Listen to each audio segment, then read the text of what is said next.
All right, everybody, welcome to the cast. We have a special guest today. Ben's out. We have Ivan Hidalgo.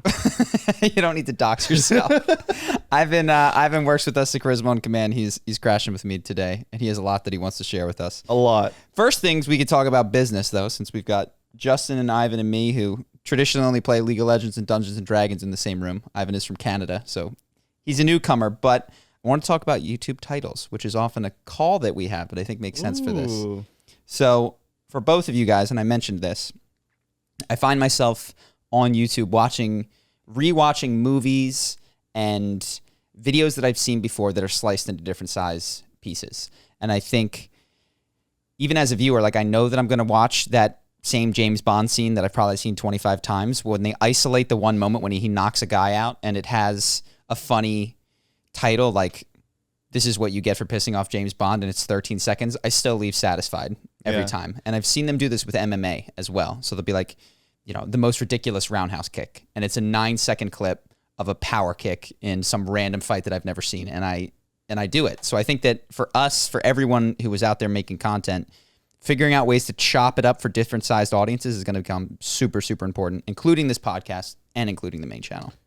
But there's a difference between like, okay, we got the highlight of 8 seconds or 13 seconds. Like, how can you monetize that on the back end? That's the issue. So what I saw is that I started getting fed Dungeons and Dragons content from a group of people that I've never seen, and then their full Dungeons and Dragons videos that were 2.5 hours long are now populating my homepage. And I clicked one, and I watched a little bit of it. And they still have to grab me with that. But I think what it does is it feeds longer content that isn't immediately monetizable. Because when you're looking at a podcast like this 2.5 hours long, has a really confusing title and some guy that you've never seen before, you're probably not going to click it. Right. But if you get 30 seconds or 3 minutes of a clip on a topic that you've already watched, and then you see us again, there's a chance that you loop back into that longer content loop. So what we have to do, which these guys, the Dungeons and Dragons people didn't do well, but we know how to do, is you link to the main channel in the description. You make sure that your tags are all set up so that you're creating that connection between the short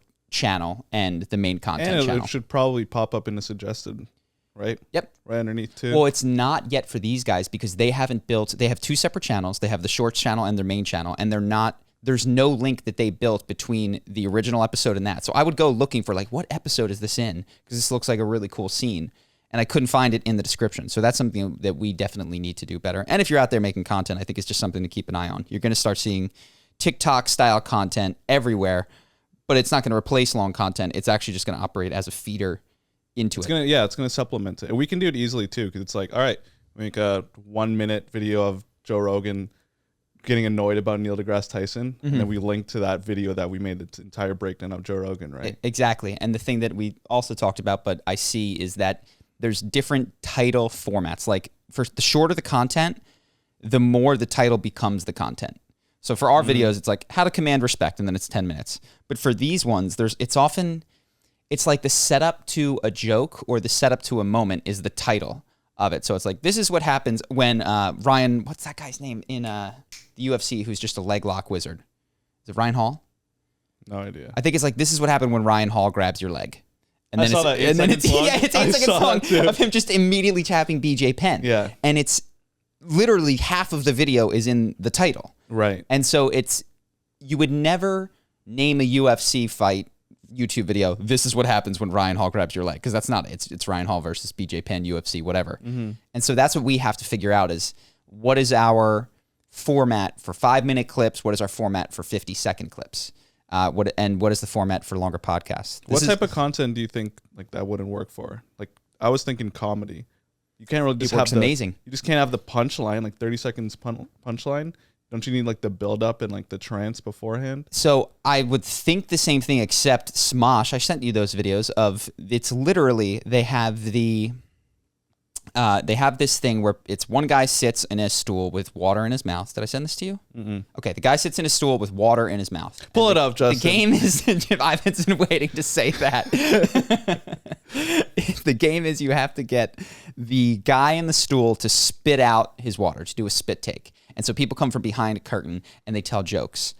The title of the video is "Say What You Will About Pedophiles, ... And then you're like, oh my God, what is this? So you click the video, it's 30 seconds long. and it's this girl who comes out and she goes, "Say what you will about pedophiles." And he starts to like, she goes, "At least they slow down in school zones." And then that's the video, and he spits out his water. That's it. Just that's the video. It's one joke, man, and I watched it probably 4 times. I was like, that was a well delivered joke, Right. And so yeah, instead of going from comedy special, which is called whatever Jerry Seinfeld or Andrew Schultz, you're going to content which is a singular joke, which can oftentimes fit within a minute. And then you've also got what we've seen before, which is the Netflix style, like Dave Chappelle on BLM, which is like his segment that from his comedy special on whatever BMN. I don't think he talked about BLM in the last one, but shotguns or whatever. And all of those will attract a different audience. Will get shown on different areas of YouTube. One's in the shorts area, and I think all can be connected to get people eventually to do what you want, which is to become fans that are willing to dedicate an hour and a half. But you have to, I think, increasingly earn 30 seconds, then 5 minutes. Do you think it's like a funnel of attention, starting with like 15, 30, and then an hour podcast, for example? I think it's becoming that, because that's how I've seen myself, and now I am aware of this. I think it's called Dimension 20, this new Dungeons and Dragons group that I'd never heard or seen before and would have no way of coming across except for their short clips, which somehow made it to my attention. That's you. Like, you've also had long form podcasts. You're also an older gentleman. Like, what do you think about the newer, like, I don't know, what do they call them? Like Gen Z, even younger than Gen Z? I think that's you. I'm around the cusp of Gen Z and millennial. Yeah, 25. And so what do I think about what? Like, that younger age, do you think they're watching podcasts, or is it just straight TikTok? I have no idea. And because it seems like all the massive companies right now are investing more into shorter and shorter content. Yes, but they also follow the same structure of, they always have this, like, every single platform starts with, Instagram was 15-second videos, and then it became a minute. TikTok's it's minute-long videos. They're talking about making it 3 minutes. Yeah. They start with whatever they have to do to capture attention, and then they also realize, like, it's not a lot you can do with someone's attention in 56 seconds, so they need to expand it. So I do think that the way that people the way that media is developing is you have to be able to capture attention in that short period of time, and then, develop some sort of a funnel to get someone to be interested enough in you to come to your concert or to come to your live show or to invest in whatever product you sell. Yeah. Makes sense. But yeah, so we can talk the specifics, and we don't need to get into this on the podcast, but I wanted to flag that for both you guys, because I think that particularly this podcast with different titles and thumbnails could do a lot more views if we cared. Not that we have to, but that was just one thing. Cool. And I have some recommendations of channels for you guys to watch out. Do you want to do more business before we go to other stuff? I know you've got some crypto that you want to talk about. Let's do more business. Let me ask you something, Mr. Charlie Hooper. Where do you see, I know this is a pretty basic question, but I'm actually interested. Like, where do you see Charisma on Command in like 5 years? Do you feel like you don't know personally? I see myself doing the same thing, but like, as you start handing off the business more to me, hopefully we find a script writer. After that's done, like, there's nothing else just to grow. You just grow on the internet. But it's making some money. Like, where do you see yourself placing that money? As like the CEO, that's kind of your job, right? To figure out, where's this income going? Where are we going to put it? What are we going to do with it? Well, I think you know some of the answer to this, and to what you were saying, because we've tried to hire scriptwriters on COC. I actually am not. We've talked about this as well. I don't believe that we're going to be successful. We spent over a year and tried training half a dozen to a dozen people with time, money, all of those sorts of things, and have yet to make a script that we felt was up to the level that we'd like it to be. So I don't know that we're going to be successful there. I do think that what we can do is have a strong catalog that we slowly add to and subdivide it into smaller pieces so that people who haven't seen it are being exposed to it. Or building that funnel out, right? Or people that have watched 50 of our videos and consider themselves serious fans. I mean, we have 300 videos. And some of our better ones are on lesser known people that you would never watch because they only have 75,000 views and it doesn't really call to you, and there's not Robert Downey Jr., but it's good content. So to find a way to get that in front of people, I think is something that's worthwhile. But where I see it in 5 years is teaching people the stuff that Ben and I are working on today, which is increasingly psychedelic related. So I think it would be partnering and or owning our own psychedelic clinic where we vetted people and they were able to come in and have experiences, and probably not with me directing them, perhaps with me on premise somewhere. You be the mastermind in the shadows. In the shadows lurking, dosing people. No, the less I have to do with the medical aspect of it, the better. But I do think that's the direction, is psychedelics, internal work, therapeutic context, all moving those. away from charisma, going more towards emotional mastery type of stuff. Yes, but that's the new content. Still, creating and supporting all the charisma stuff, because like we've talked about, I think that the business is, without intending it to be, just a time capsule of the stuff that we were working on 3 to 5 years ago. And there's no need to throw that out, because there's going to be a fresh batch of 20-year-olds coming in that aren't interested in emotional mastery, but really are interested in how to get a promotion. And even 20 is a little bit young for that. Maybe 20, they just want to learn how to get a date with someone that they like. So walking them through that, through the different aspects or the stages of their predictable evolution, up to, hey, like, you did it, you got the job, you feel really comfortable with all this kind of stuff. Something feels like it's missing. Maybe this is something that can help you in the next part of your journey. What age do you think that usually hits for people? I think prior to, what is it? 2021, it was like 40. It was the midlife crisis. I think it's being moved up, though. I think people are getting younger. Yes, I think people are becoming disillusioned with the corporate existence at younger and younger ages. But I think before it was like 45, 50 was where people are like, what am I doing this for? That's the midlife crisis. I'm seeing it more now, like 35-ish, 30. Yeah. I mean, so Ivan was on TikTok. Ivan had a channel called The Golden Hippo. If anyone is out there on TikTok, please bring my channel back. He was taken down for spoke out for against crypto. Do you want to talk about crypto? Yeah, sure. So Ivan has been our kind of our COO. He helps us get a lot of projects done, but also on the side, as he was hanging out, Ivan's been quite successful in his own life. He sold his business prior to joining us, has more money in the bank than I do.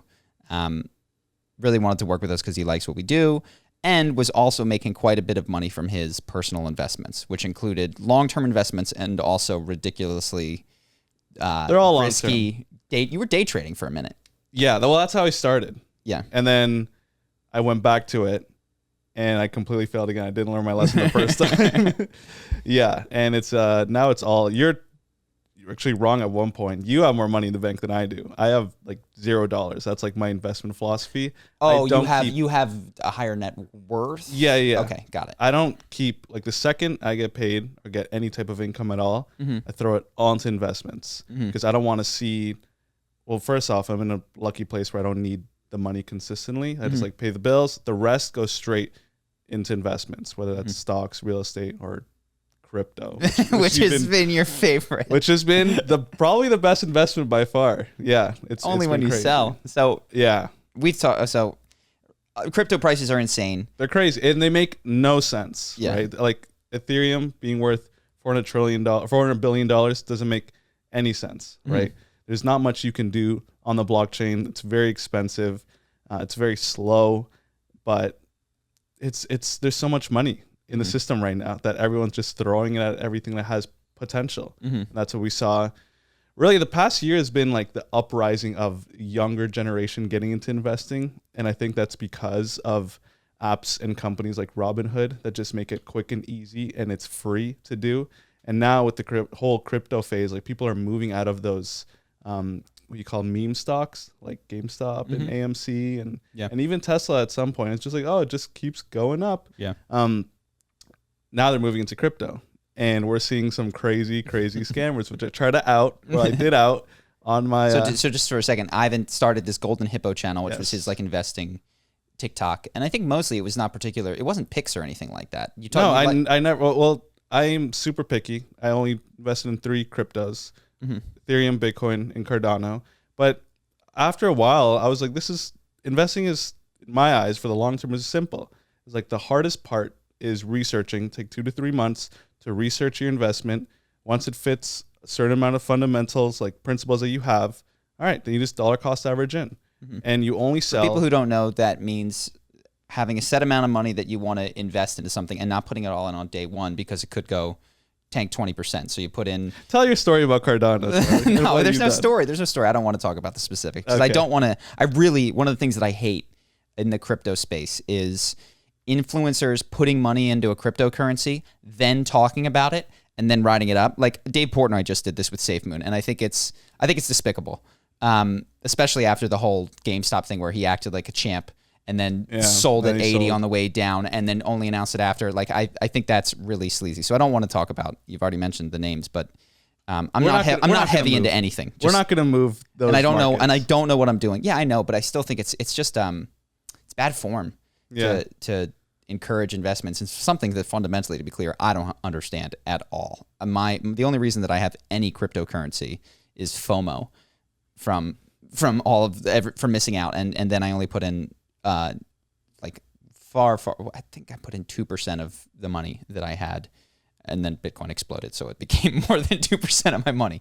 Yeah. But that's I'm not a crypto diehard, nor am I a crypto hater. I don't want to hype it. Yeah, I think this year is it's been a great example of why regulations and regulatory bodies are necessary when it comes to finances, because we've just seen so much market manipulation, and just straight out, flat out, Dave Portnoy saying, "Hey, I'm buying this. Let's pump this up to the moon." It sucks because I kind of like the wild, wild west of crypto, but it's coming. It's coming. Well, beyond regulation, we've also seen, and this is so we were looking yesterday. U.S. printed like 40% of all the dollars in existence in the last 18 months.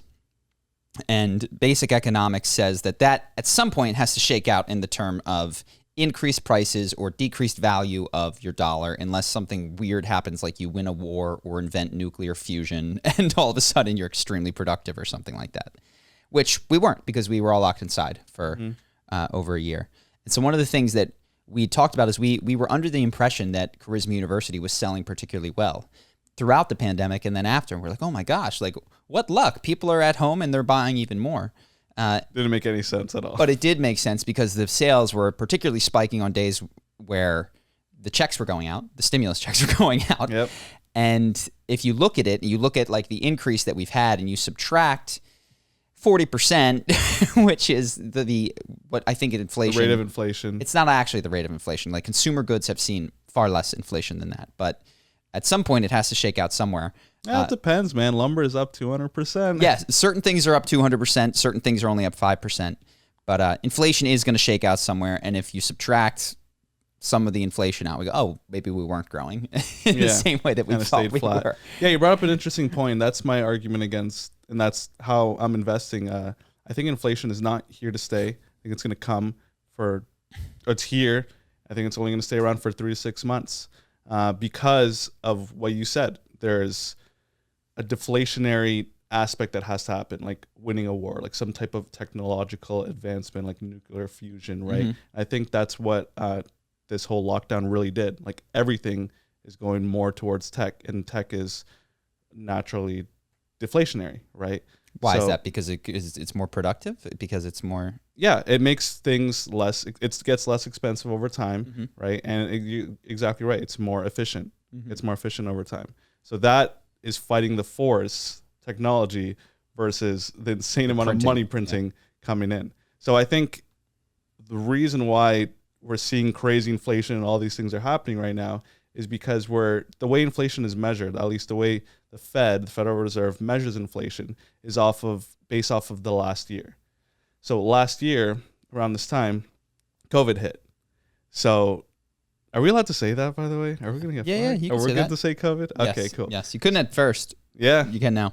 Okay, so COVID hit. So we're going to be basing these numbers off these coming months versus when COVID was hitting and there's no inflation at all. So they're going to look awful. But then after that, I think it's going to go back to normal. Yeah.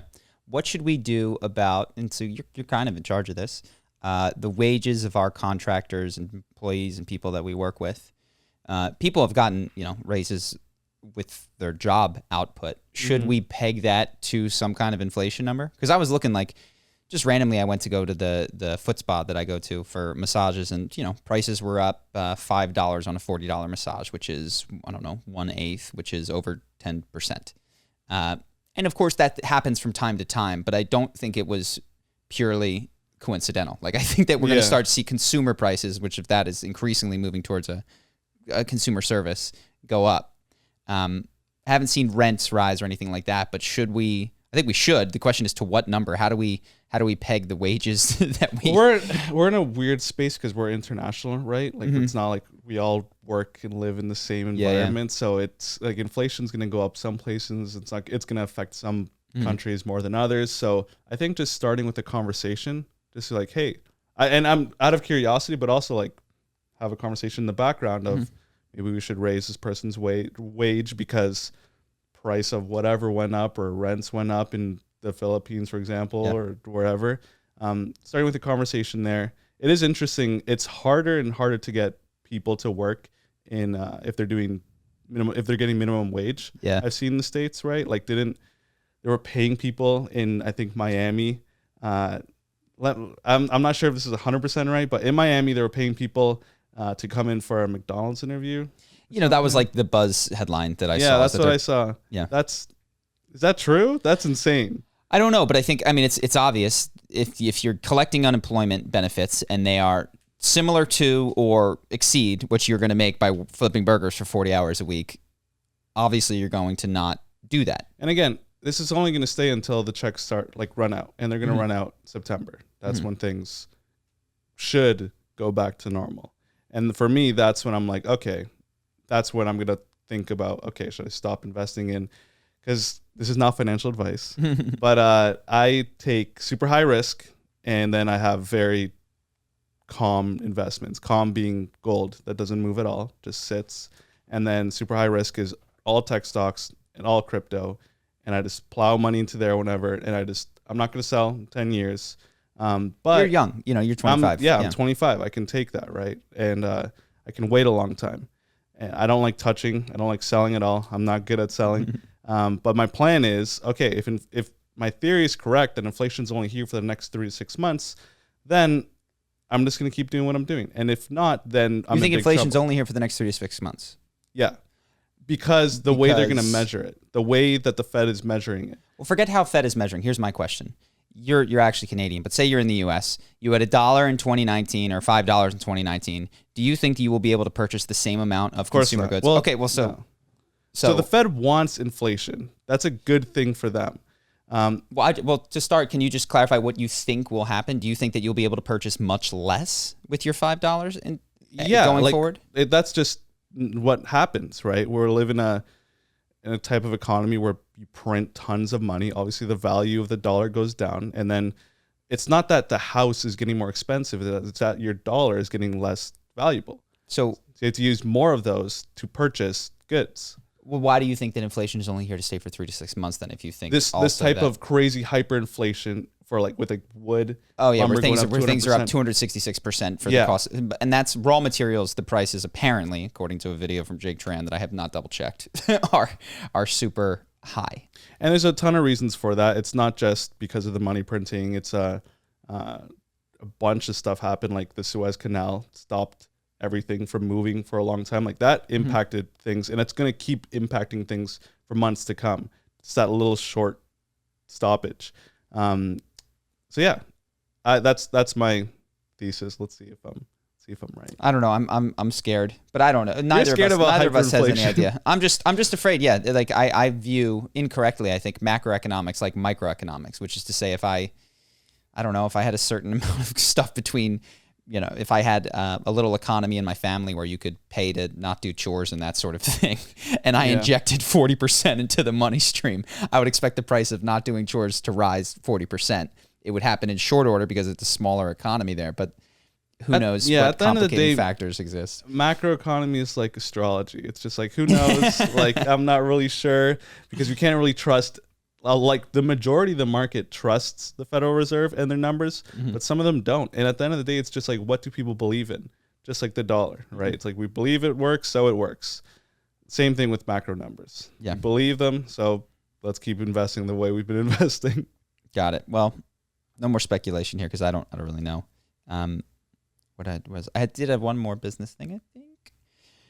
There was you weren't around for this phase as much, but before, I made myself kind of difficult to get in touch with via email on purpose, because what you start to receive as you get a little bit larger is a lot of inbound messages that look like offers but are really takes. And one of the most common ones is from managers and multi-channel networks, and these are the type of organizations. Oh, I was around. One of the first projects I ever did was like clearing up your email inbox. So yeah, you saw making some sure of you had a these. ton of time. Hey, available. we'd like to take 10% of your of your AdSense, and we can help you do collaborations and this, that. What was interesting is I was speaking to someone who had a breakout success on TikTok, almost at 1 million subs very, very quickly, started getting these inbound things.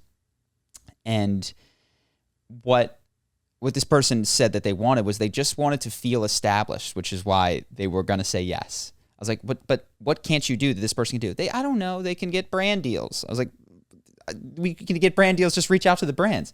I don't know. I just want to feel established came to be the thing. And I realized that if you're out there and you're doing your own business, there are so many, I say predatory lightly, but there's so many predatory businesses that feast on that desire to feel established, where they'll contact you and tell you, hey, I can get you in Forbes, as a contributing writer, or hey, we'll take 10% of your AdSense. And what they ultimately do, all of them, is siphon money out of your new but functioning business into their business, which just deals in prestige, which has no value once you realize it, right? If you do join an MCN, I don't know a single person who's ever been satisfied with their MCN, because they promise you they're going to set you up with collabs. They promise you that they're going to set you up with all these cool analytics, and they give you nothing, and then they get you in contracts for 3 years to take 10% of your growing AdSense. That's one of the biggest lessons that I've learned with working with you guys is at the end of the day, there's only two things in business. And if it's your business, it's like, are you having fun and enjoying life while running it? And does everything around you have some type of cost to it? Like that everything does have a cost? Or? Sorry, are you making money from every action that you're doing, right? Because especially with the internet, there's so many different opportunities. Like there's so many projects that we could be working on, and that ROI spreadsheet of just like this, like let's have fun doing it. Does it make money in a certain amount of months? And boom, we're ready to go. I feel like a lot of people, other than predatory services and businesses, like they fall prey to just the unlimited amount of opportunities there are, and they go for like, all right, this gets me like 1,000 likes or 1 million views or something. And like, at the end of the day, what does that actually mean? Like, how is that impacting you other than prestige and making you feel good? And it's kind of the same thing. It's like, are you in business to, then there's arguments like, does that make you feel good? Does that make you happy? Like that prestigeness, like I'm in Forbes and I can go tell all my friends that, and like that makes me happy, right? Some people are tied to that. Well, we played that game, which is why. So I think our spreadsheet, like Ivan is saying, we have a spreadsheet where we list all of our projects, and then we have a couple columns. And there's really only two metrics. Ivan says fun and money. And it can make no money. Like this podcast makes no money, but we're like, hey, this is fun, and we enjoy it, and we think it has. And actually, there is an impact column that does it have a positive impact beyond ourselves that we feel like is a moral good. And we weigh those, but those are the only three things, and it's very purposeful to remove. Is it exciting? Is it shiny? Will I get my name in lights? Yeah. Because we have pursued all of those things in the past, thought that they would contribute to happiness. They never do, ever.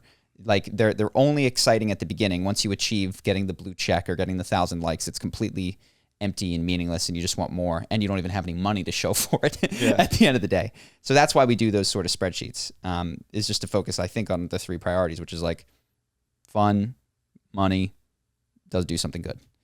But yeah, it's just interesting to see how easy it is to get sucked into prestige with all of these kinds of things. The other thing is that, and I've fallen victim to this before. There's a belief that you want, as you're running a business, someone to come make it work for you. Like, oh, if someone would just come in and do the marketing. Like, oh my God, if someone would just come in and handle this. That's why you guys hired me, right? Well, no, you didn't show up at our doorstep. And quite frankly, we had to train you a lot, in order to help you, even after selling your business. We thought Ivan had a business it was in the Tai Lopez form. You're actually one of the few people I can think of that like Tai Lopez was really good for you. Yeah, helped a lot. So I'll finish this point and then tell that story. But basically that if you are starting a business, you've got, the answer is not in your inbox. No one is waiting in your inbox to explode your business for you. Nobody's going to come in and do it for you. And there's always this where's the answer? Desire to shortcut it. Where's the answer? You got to do the work. You got to be not even do the work. It's not just about the grind. It's about intelligent application of your efforts.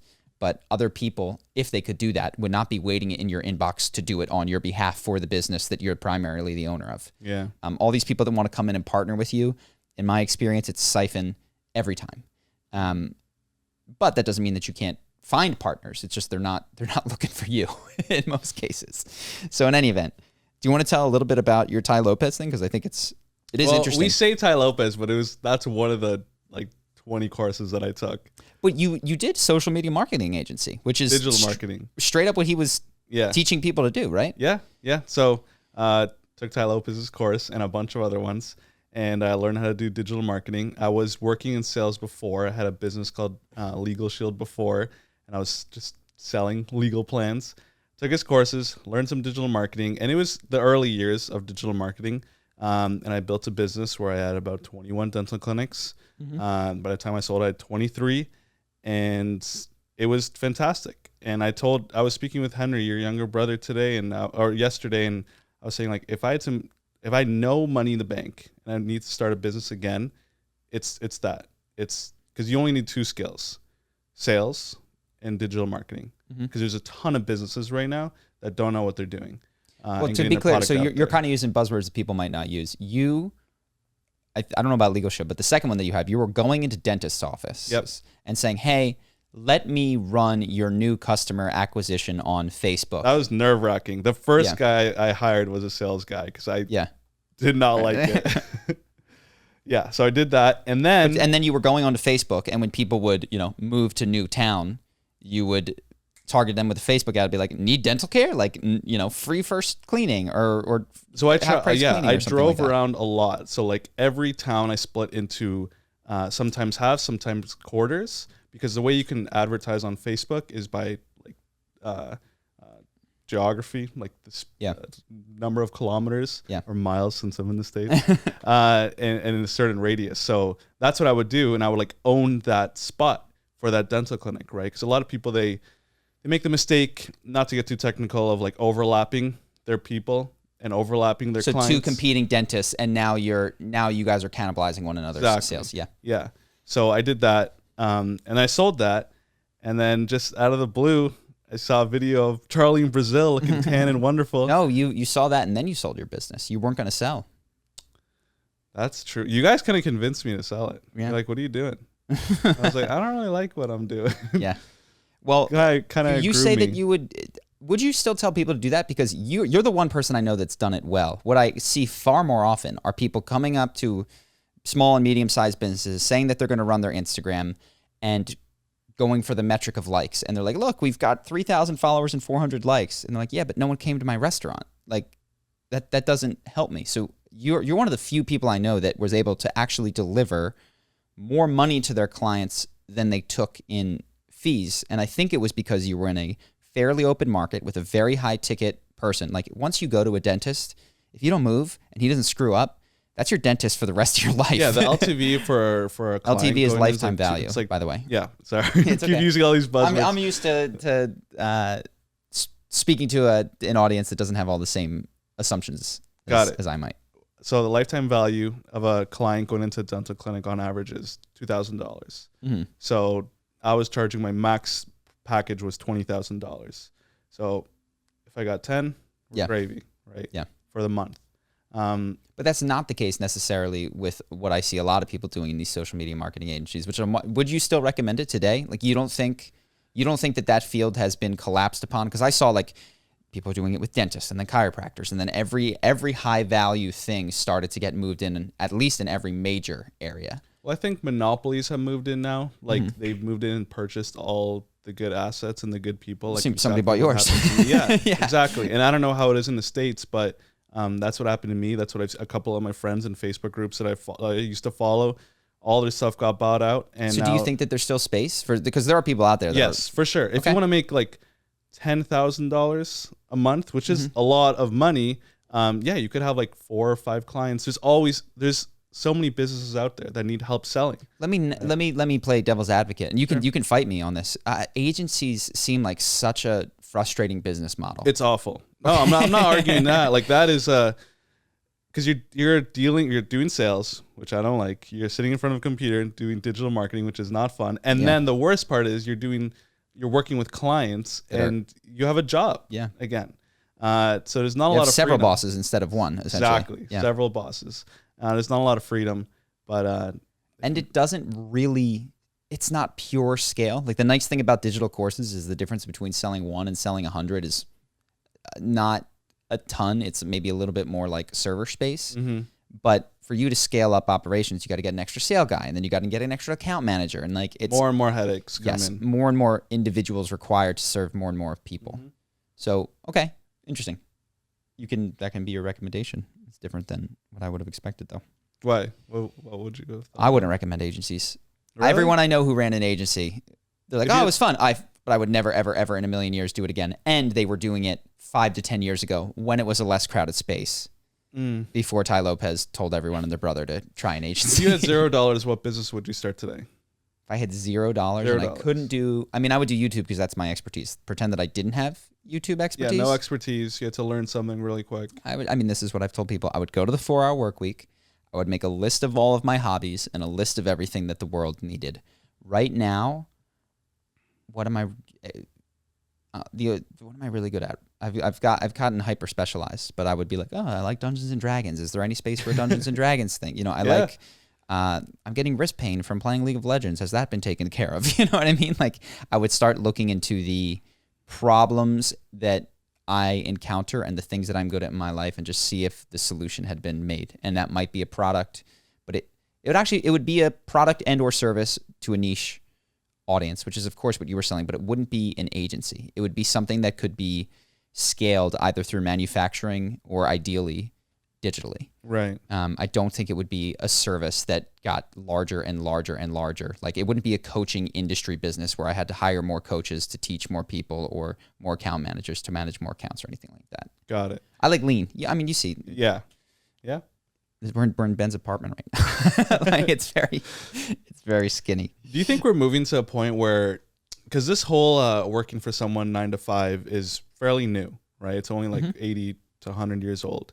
I feel like now and more, especially in the past 5 to 10 years, we've been moving more like culturally into like entrepreneurship. Obviously, it's skewed. That's such a tainted word, but people are opening up more businesses online. It's easier than ever. There's more services than ever. The whole Naval Ravikant argument of like we're going to digitally be nomads. We're just going to wake up. There's going to be some type of Upwork app where we're going to have specialized skills, hyper specialized like you are. And we're just going to wake up with a bunch of contracts. We do them, and then we go back to sleep. Like, that's an ideal world. I don't know. Do you think that's going to happen? Because what I've seen, and that has really surprised me as I've worked with people, and you have helped me a lot in managing this because I'm not the best at it, is that employees, contractors, people have needs that are far more important to them than money. And that includes feeling close to their coworkers and feeling inspired by the mission of what the organization is doing. And I think at least on our team, almost everybody would trade money off before they would sacrifice. I think we're spoiled with their team. I think we have a really good team. We have A+ players, and they don't put dollars first, right? And you're right. They love talking with one another. Yeah. Ivan helps me. Ivan gives a lot of TLC to the team because I don't have the bandwidth for it sometimes. My brain is, it is interesting as I've gotten to, whatever the senior position is, that more of my job, if I'm doing it well, is in helping the team, which sometimes requires me to be more chipper and encouraging than I feel like naturally being. And you've told us that what is the word that you have for me? We call him the Overlord. Who is we? Don't worry about it, man. The team. I'm not naming any names out here. I'm not going to get anyone fired. Yeah, what are you talking about? And, you could tell me if I'm missing something, but my impression of it is that I am exceedingly approachable in my demeanor, but not approachable in my position, if that makes sense. 100%. Yeah. If we all worked in an office here, I feel like everyone would come up to you and be like, hey, Charlie, help me out with this. Yeah. But because it's only like certain calls, and then you come in with this very specific knowledge. It's like people respect that knowledge has authority, right? And then they also know it's like, okay, well, you started this business. This business is your baby. Yeah, there's just a lot of authority coming in. I'm like Gordon Ramsay. All right, relax, dude. I'm just screaming at people. Get the fuck out of my kitchen.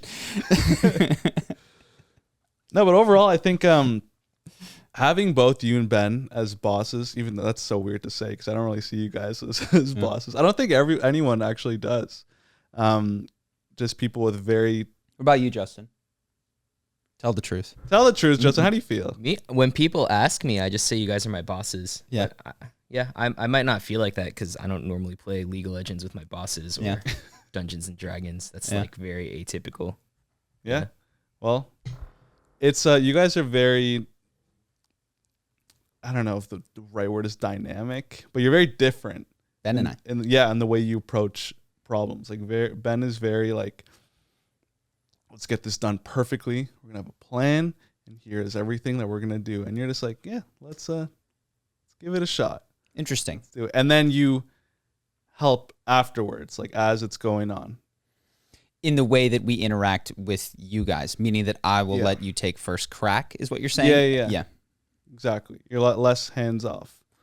That's been, well, one, it's a degree of laziness, but also it's on purpose. I mean, you see me struggle sometimes where like I'll feel like I know the answer to a problem and you'll have to be like, don't tell me. Like, let me try to figure it out. I'll have to bite my tongue because I want to go faster than we should because I've spent a lot of time thinking about something and you maybe haven't. And I just want to tell you what it is rather than letting you go through the process of getting there yourself, which is more valuable to both of us in the end. But I'm lazy, and I just sometimes that laziness comes through in trying to do things quicker rather than trying to do things for the long term. Do you have any other topics that you wanted to? Let's see.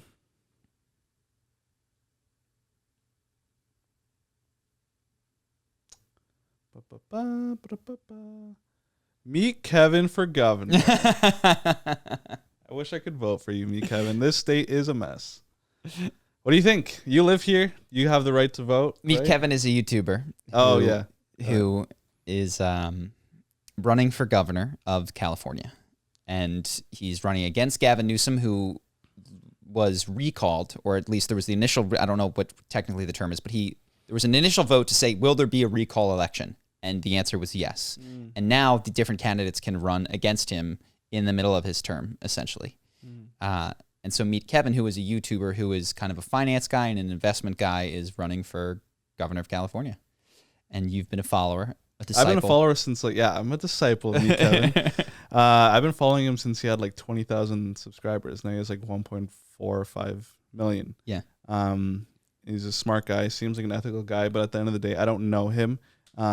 I'd like to walk through some points and just say, sure, see what you think. Well, the first thing that I saw, I watched him giving a speech, I think in Venice on camera, and this is I'm not a big fan of Gavin Newsom, but my sense was he said the phrase like no state taxes, and the response from the audience was silence. To which I just remembered and I'm not saying that he's not a friendly guy or a nice guy to hang out with, but there is a political charisma that I think one needs. Especially when you don't have the backing of an entire party and all that kind of stuff. It's an argument for Trump, right? If you want a Donald Trump it, you need to be able to take any crowd of any size and get them to rally, riled up. And I didn't see that in that one clip. Not saying that he couldn't learn it or do it, but with that missing piece, he takes what is already a long shot into an impossibility, in my opinion. Not to say that it wouldn't be good, but there's the ability to foment excitement is the first piece of politics, and he had such a that's winning. The first piece. You don't think having a plan and setting up? You think having a plan?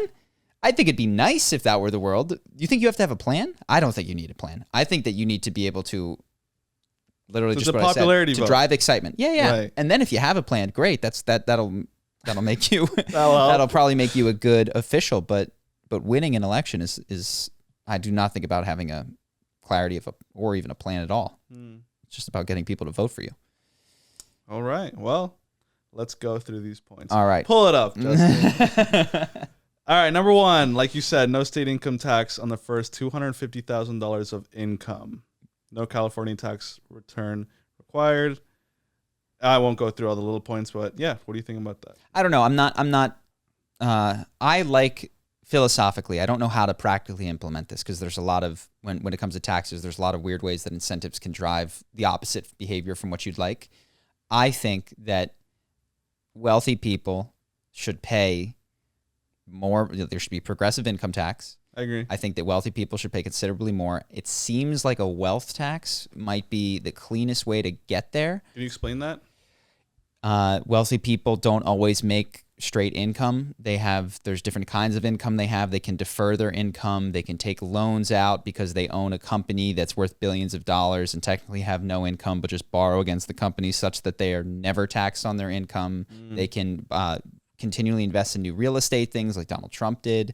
So I don't know that income tax is the best. I've heard that Europe's VAT, value-added tax, is a good way to get, to handle the corporate tax, because as you add value to a product, that's when you're taxed.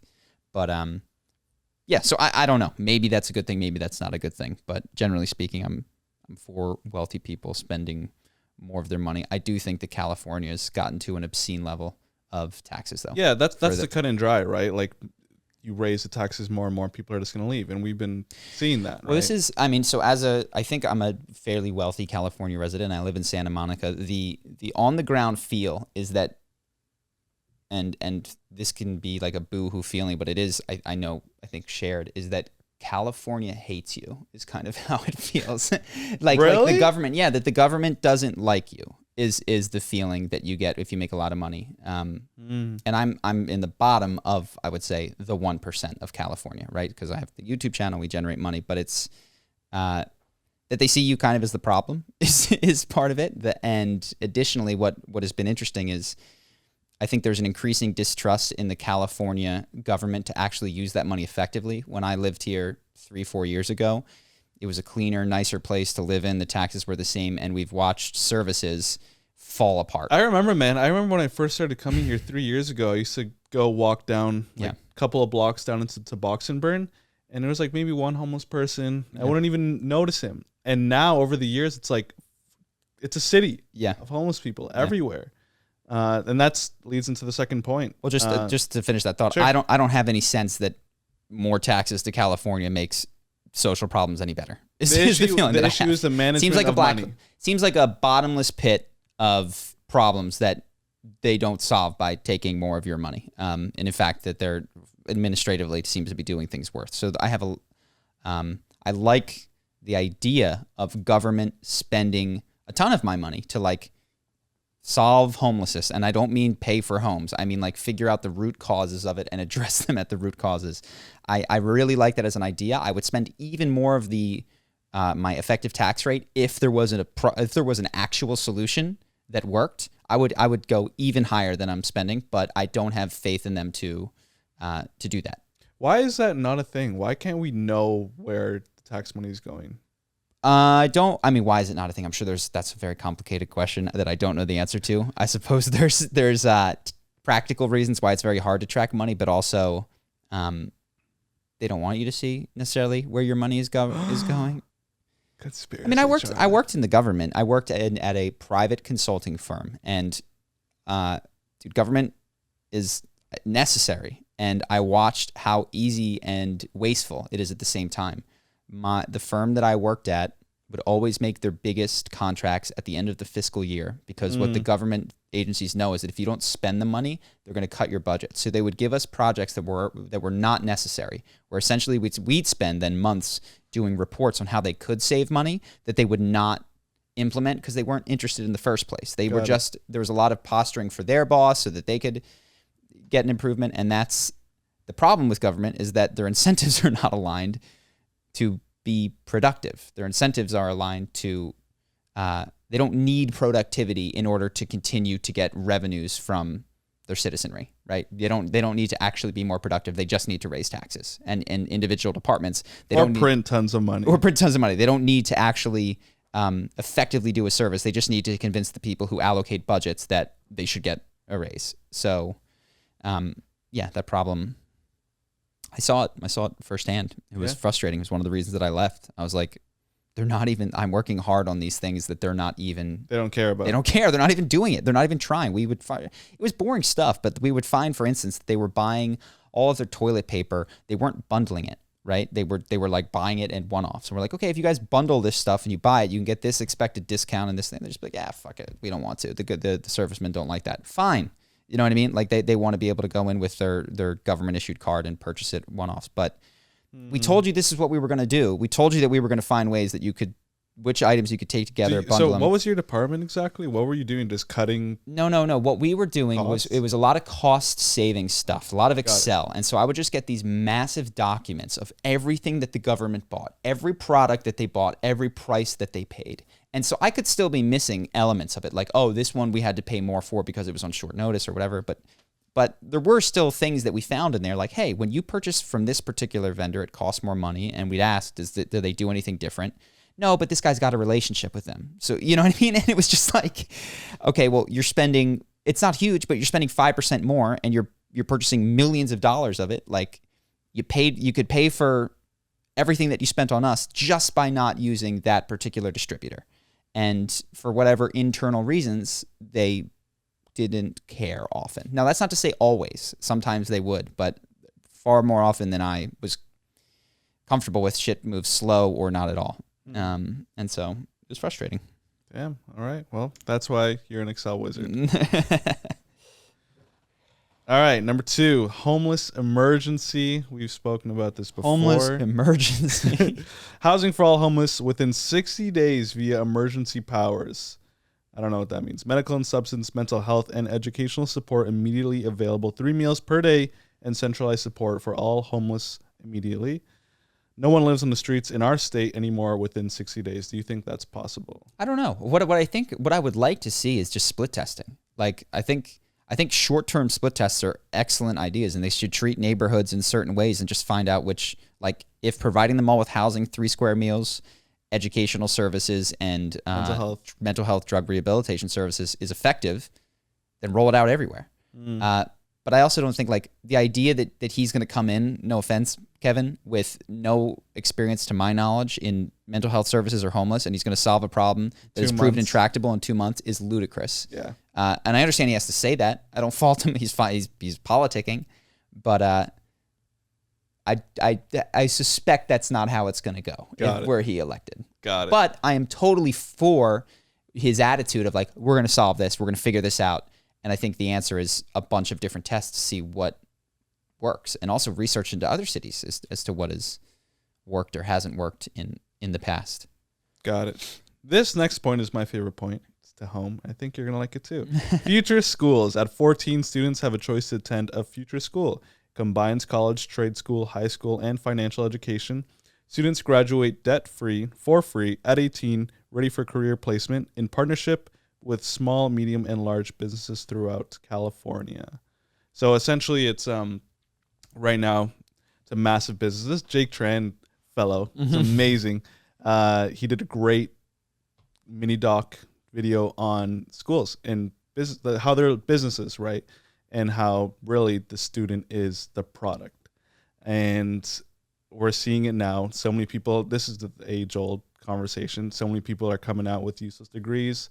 They don't, can't get a job. What Kevin's saying is like, okay, let's combine these people to actually have some practical knowledge in the real world, if they so choose, also with financial education, and then they can go out into the real world and actually do something, right? What do you think? I think an interesting question, I guess, at the base of it is, what is the purpose of public education? Naval has said that it's 80% babysitting, which I think is an interesting insight. And then I guess what is it? It's to be a good person and a good citizen? I don't know. But there were certainly things that we learned that in retrospect were waste of time. The way that we learned other things, like the way that we went through history was so silly. Like, what was the date of this particular battle? Oh, that was in 1620. Like who, even at the time, even when Google really wasn't a thing, like why are we learning this was never discussed. And what was just thrown at you, those who do not understand history are condemned to repeat it. But we weren't even trying to understand history. We were recalling dates and names. So I guess if I were to think about what education should be, I like that he is focused on the practical. I think that's good. I also think that there needs to be an element of education that is not as focused on the practical, which is the philosophical side, which has no immediate use and in fact can often breed counterculture things, right? That's a good thing in a place like the United States. That's what we want. Like some type of diversity of thought. Yeah. But no, I'm generally speaking, I'm for investigating as I look back at the curriculum and the ways that we were taught, I see I don't want to send my kid into a public school. I'm not going to send him to private school. I would homeschool him if I ever had children. You would homeschool? 100%. Really? Yeah. That's surprising. Would you not? What would you do? Probably private school. Mm-hmm. Yeah. Well, I did them all. I did private, I did Catholic school, and then I did public school. Mm-hmm. And my best experience was in a private school, way more one-on-one attention with the teacher. Teachers are a lot more, I guess, verified on how to teach. They probably are paid more, so it's likely more competitive. And yeah, I don't know about homeschooling. I've just never met a kid that was homeschooled. You get some strange homeschool kids. Yeah, I just don't want my kids to be weird. I think I know my friend is homeschooled.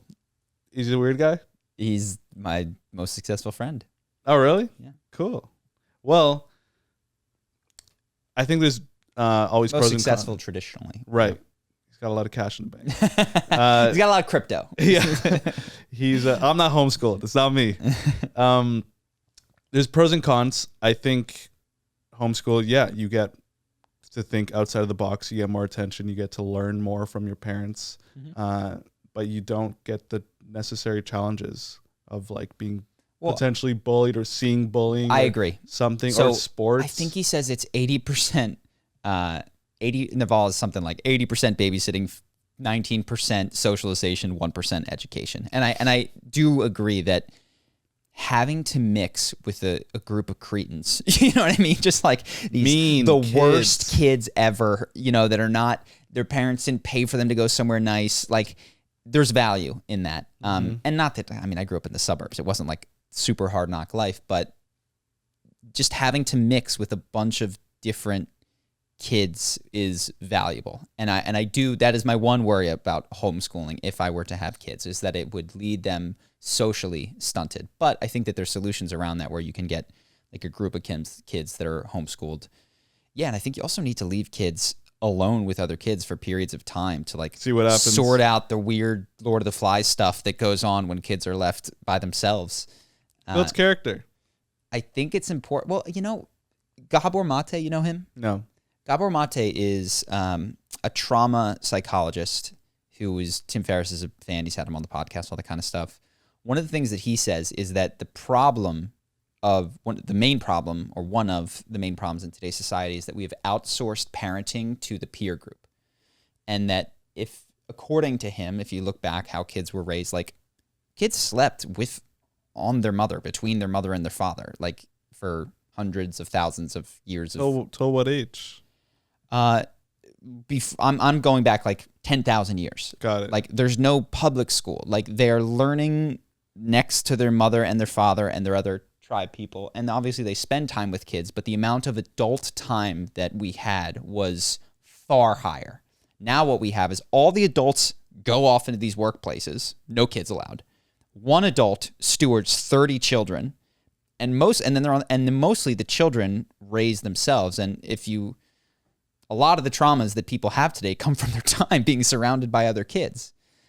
So I guess I don't know if if it builds character or if I just look at the flaws in the system as I had it, and I think that is how it ought to be. But like maybe kids should have fewer time just in the Lord of the Flies playground, and there should be more adult intervention and more adult influence. I don't know. Well, I would argue with that guy that Tim Ferriss had on. Yeah, that I feel like more and more anecdotally, kids are being raised by the internet, and like which is perhaps even worse. Yeah, it depends who you go to, right? And he does. I think he does. You wouldn't be arguing with him in this case. I think he does say that it's the screen and the other kids that are raising our youth these days. Got it. Yeah, because like I was watching the JRE when I was 15, just gobbling up all the information over there. I'm like, oh, these guys are awesome. Yeah. Right, and I didn't pay that much attention in school or to the teachers. Yeah. Well, So what was the question with regards to me, Kevin? I forget. Oh, is transforming education. I think it's good to experiment. I think a practical bent is good. There was a class that we had on personal finance that nobody took because they made it so unappealing to young kids. But in retrospect, that's one of the things that if I'd had any concept of what it meant to pay back $100,000 worth of student loans, I'd have made very different decisions. And I wish that everything turned out okay, but I would teach kids to be a little bit more concerned with debt, I think, and to have a tighter grasp of finances than I did when I was going through all that stuff. Yeah, 100% agree. We don't have to go through the rest of the points. Are there other ones that are interesting? There's literally 18 others. So we don't have to. Are there any others that you found interesting or no? Oh, this is something, because I've never experienced this in LA. No more blackouts. You guys get blackouts? I haven't experienced it. Have you experienced it, Justin? Like power outs? Yeah. No. Not at all. Because apparently, like, Valuetainment did the same thing, and they were talking about it, and apparently their studio gets a blackout like 3 times a week, and everything just gets shut down because so many people are pumping up the AC that they just have to shut down certain areas of the city. Maybe they treat Santa Monica kindly. I don't know. Or maybe Santa Monica's on a different section of the grid, because I know that technically we're not Los Angeles. Oh, really? Yeah, technically we're like Santa Monica County or something. Oh. Well, just want to bring that up. that was surprising to me. I'm like, what? How is that even possible that in LA? How's it possible? Do we have questions? Yeah, we do. So we will, Ivan, if you feel like you want to answer and you have something to add, go for it. Cool. First one is, I strongly identify with Charlie's hatred of scheduling things and desire to maximize freedom. However, I recently read Carl Jung's theory about the eternal child syndrome, which is common in people with traumatic childhoods. The eternal child lives a temporary life, doesn't connect with others, and fears getting stuck. Do you think it's wise to explore more closely one's intense pursuit of freedom if there is trauma in the past, or is this just a personality trait? I sometimes wonder if my intolerance for any restriction stems from seeing my alcoholic parents stuck in their awful marriage and substance abuse. Mm-hmm. Yeah, I think there is definitely value in that, for sure. There's also value. I mean, you can come at that from 2 angles in. You can say, hey, I likely have this trauma from my childhood and I want to explore that. And you can also say, I have symptoms of what is potentially caused by trauma, and you can go into the symptoms. The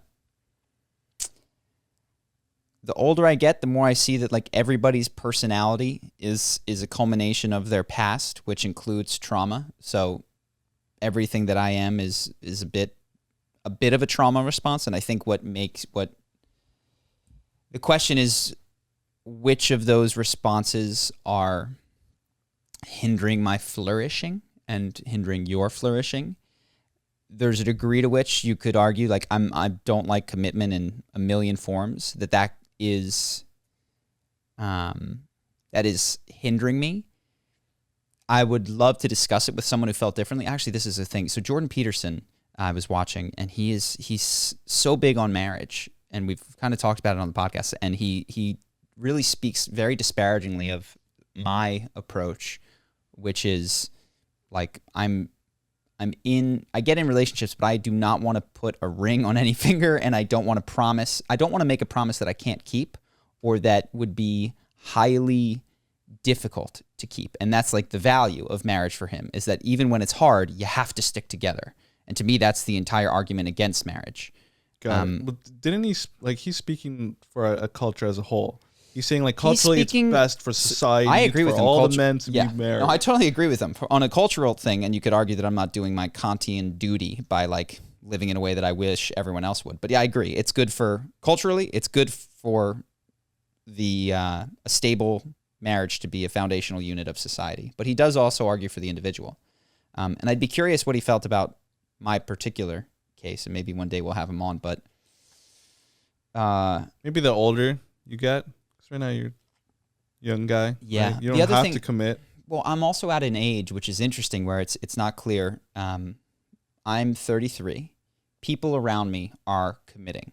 And right now in the timeline, it is really good for them. Like, they really like their partner. They're having babies. They're happy that they're having babies.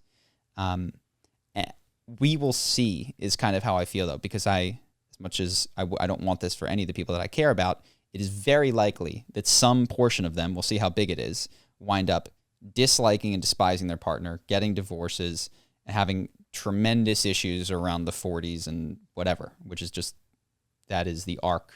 You're trying to avoid that trap with this path that you're going on. I think the trap of commitment is always that you will be in a different position or be a different person, or that the person that you've committed to will be a different person, and you are no longer interested in that foreverness because it was an impossible promise to make in the first place.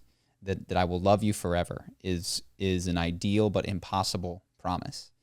My grandma taught me something that she said, you have to fall in love with the person's principles and like what they stand for. Because if they're the correct person, they'll never change those.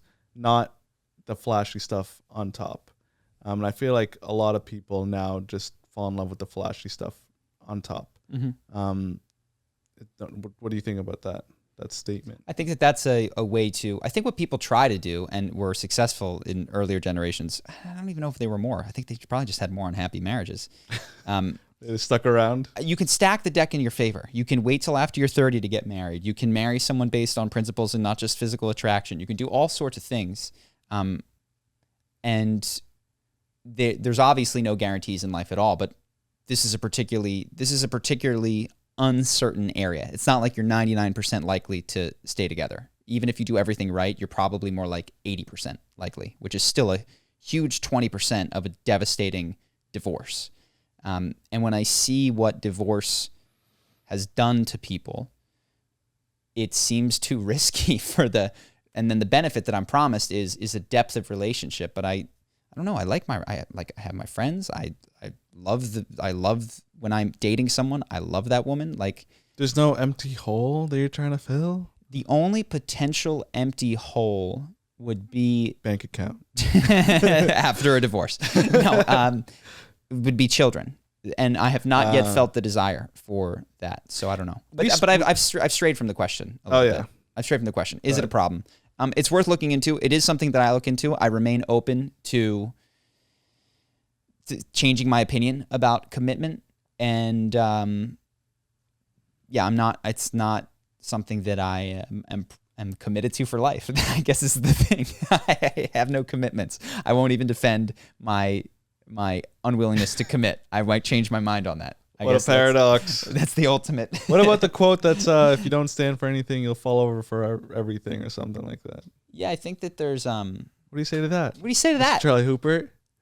The context in which I think that makes a ton of sense is like, if you don't have principles, you're easy to sway and persuade and to do unethical and immoral things. I have principles. I have moral principles, and you commit to those principles. Yeah, I guess the things that I don't commit to are, even those principles are I'm open to revisiting them, but I'm firmer in that, and I am semi-firm in my relationships, my dating relationships. I'm quite firm in them. I'm just unwilling to make lifelong commitments to anything, I suppose. And that's what is terrifying, maybe perhaps, about marriage and a kid, is that marriage, you make a promise that you will try, and many people fail. And children, you have to, or else you are a poor parent, which is, I think, a huge failing. So, yeah, I'm committed. I just struggle with lifelong commitments. Where'd you get this lesson from? Who taught you this? Psychedelics? Who taught me what? This, like, not to commit, just life experience. Revisiting my prior beliefs has taught me that. So like if you'd, I got a tattoo that I thought was the coolest thing, and it's okay now. And I got, what does it say? Secret to freedom is courage, which is exactly, freedom. I was convinced that I'd want to travel the world forever. I couldn't imagine stopping. Why would anyone ever not want to do this? And now I'm like, I don't want to leave my apartment. I've just had so many phases of, how could I ever want this to change, and then experience that changing, that I don't trust myself to be static in my desires and in my anything. So that's why I don't make promises that are outside of a certain window, And that's why I try to keep freedom open, even on the micro level of, do you want to go to dinner tonight? Maybe. It's noon right now. It's impossible to plan with Charlie. It's impossible. Yeah. Yeah. But I still go to dinner sometimes, you know? Yeah. Sometimes I go. Sometimes I don't. I've learned I just disappoint people when I say yes and then don't want to go. And then, or disappoint yourself. I wind up frustrated because I didn't want to do it. So I just tell people, don't count on me. I'll be there sometimes. Operate around me and you'll see me a good portion of the time. So cool. Does that answer the question? We're good? I don't know. Yeah, it's worth looking into for me and for you is the short answer. Doesn't mean that we have to change it, but it's a good thing when everybody tells you that this is likely a personality trait based on trauma. It's worth considering. Next is, you mentioned documentaries on World War II and other history. I'm fascinated to know, which one would you recommend most? Any docs that you love? So the one that I watched was called World War II in Color. That was on Netflix. Enjoyed it. Like binge. I've never binge watched documentary series before. There's 8 or 9. It's somewhere between 8 and 10 episodes, and I breezed through it. And they're an hour long. Really? Yeah, it was so good. Oh. You should watch it. I'll watch it. No, I haven't seen any. Do you know anything about World War II? A little bit. I got a little bit of Canadian history. Dude, it's so fascinating. I'm super fascinated. I went on like a month spree of just researching World War One, because it's like no one really speaks about that war, and like how devastating it was, because it was the first time ever where brand new technology was being put into place against like almost ancient war strategies, like the French coming in with 10,000 cavalrymen, and Germans just had machine guns, like that type of. That's never been seen before, because then after that, World War II was mostly trench warfare, right? It was this very stalemate. No. World War I was trench warfare. World War II was dynamic. World War II was a blitzkrieg across France, and then fighting over England, and then a pushback into the continent, and there was fighting going on. World War II it's got everything. It's such a dynamic war. Plus, you've got the Pacific Theater. Like, it's got a lot of different stuff. Another documentary that I thought was really interesting, maybe we'll talk about it if I ever rewatch it, was Cartel Land. That one was just fascinating. This guy goes into Mexico and chronicles a doctor who stood up to the cartels and became sort of a local hero. And not knowing what would happen, it chronicles how, well, I won't spoil it for you. It's really interesting. The power of the cartels, the horror of what they do, and how the system incorporates the fight against it into ultimately not much success. Like it's very interesting. The cartels are the reason why I'm Canadian. Oh yeah, yeah, because Ivan's family's from El Salvador. Well, from El Salvador, but like the Mexican cartels that you're speaking about, like my parents got married in Mexico City in like the 80s, and that's really when all this stuff started going on. Like the whole gang started like rising. War against drugs really helped their business out. And then my parents were like, all right, let's get out of here. And then they went to Canada. Yeah. No, it's great. You haven't seen Cartel Land? No. It's good. All right. Take a look-see. All right, we'll do. But yeah, those are the two that I come to mind. Nice. This one is one that Ivan can also answer. So, hey, Charlie and Ivan, I have a question to ask. Did you have one of your employees make a TikTok page to promote Charisma on Command? I'm wondering because I came across a Charisma on Command TikTok page and it looked legitimate, but I wasn't sure, so I just wanted to ask in case. I'll take this one. Yes, you're 100% right. We have multiple. I think we have Russian as well. We started doing TikTok, and again, did fairly well. Got a bunch of views. But it's hard to make sales on such a short little funnel. And that's what we were talking about at the beginning of the podcast. It's like, it's a good place to potentially bring them into the actual video that will make a sale. But just in it by itself, it's not the greatest. But yeah, that's us. Yeah, Ivan was working on that for a while with our video editor. But I think we might continue to post some. We're going to try shorts on YouTube, which obviously have the thumbnail and the title, which can help you go a little bit further, which we spoke about. All right. Next is, In the last episode, we talked about why the minimum wage was so low. I think I understand Charlie's point by bringing up the consumers and the lack of willingness to pay higher for the quote-unquote ethical McDonald's burger versus the low-cost one. But the executives that run these companies still get huge payouts. Isn't this more of a redistribution issue rather than about the price of food? I think many people think these companies can afford to increase wages at the lower end by cutting the excessive wages at the higher, although not necessarily backed by their finance statements, etc., but by disdain of the amounts the CEOs get paid. Yeah. I think that, well, I actually don't know. Let's assume that that's right. Let's assume that executive pay across America could be slashed to a degree that there's a meaningful increase in the wage of frontline workers. You would obviously need a raising of the minimum wage may not have that effect, because whether we like it or not, and I don't know if it's 100% true, there's a marketplace for executives as well, such that the CEO or the COO of McDonald's can also go to Wendy's, but can also go to like some different industry. Mm-hmm.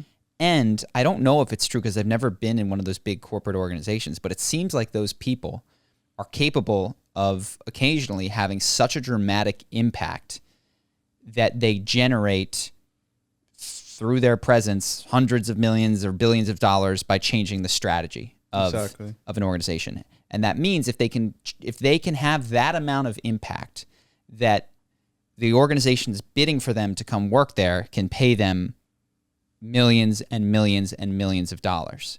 And so if you're some super hotshot CEO and you can have that impact, and you're like most other Americans in that you just want more money, right? You're going to like take the job that gives you more money. You're going to go to the one that pays you the most. And then we just enter back into this game, which is now these corporations have to compete for these guys who can make the most sales. So what you would have to have, I don't necessarily think is a raising of the minimum wage as much as, and perhaps there's a workaround for this, as a limitation on the multiple that a C-suite executive can make above the lowest paid employee. So that's very different than a minimum wage. And that does is that directly ties executive pay to the frontline employee, as opposed to raising the minimum wage. That can be the money for that can be gotten elsewhere. At the end of the day, these conglomerates, these monopolies, are servants to the public market, the investors. Mm-hmm. Right, so they're always in perpetual growth. So exactly like you said, like they're doing everything that will grow and grow and grow. And if that market is bidding on these new C-suite execs, then they're just going to continue to get paid. So just like every other argument, it's a fault of the system and incentives, not of the actual people inside. Well, you can say. Well, it is. I guess what I'm saying is that it's the people at every level have the same incentives, that they're just exercising to different capabilities, right? Like the minimum wage worker is going to go to the job that pays him the most, and the CEO who makes $10 million is going to go to the job that pays him $20 million, and the one who makes 100 is going to want to make 200. It seems that human greed, particularly, is just often unbridled. It's a rare person that